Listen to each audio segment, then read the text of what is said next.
Detik-detik petugas UNHCR diamankan polisi. Takut jadi sasaran kesalwarga. Tolak pengungsi Rohingya. Seorang petugas dari Komisariat Tinggi PBB Urusan Pengungsi atau UNHCR diamankan polisi dalam aksi tolak imigran ilegal pengungsi Rohingya pada Senin 4 Desember 2023.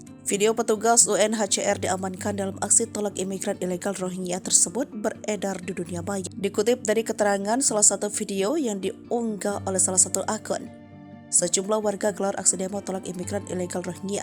Selain melakukan orasi, peserta aksi juga membawa spanduk berisi protes di antara bertuliskan, "Tangkap sindikat perdagangan orang." Warga mengatakan ini Aceh telah banyak memberi bantuan terhadap pengungsi Rohingya. Namun hal tersebut banyak disalahgunakan hingga terkesan para pengungsi sengaja berlabuh di Aceh. Hingga berita ini diturunkan belum ada klarifikasi lebih lanjut terkait petugas UNHCR yang diamankan tersebut.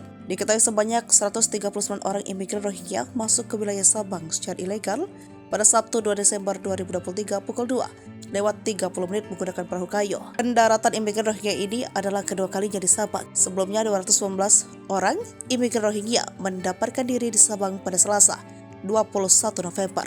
Petugas melaporkan di lokasi juga ada anggota UNHCR yang menunggu untuk menangani pengungsi tersebut.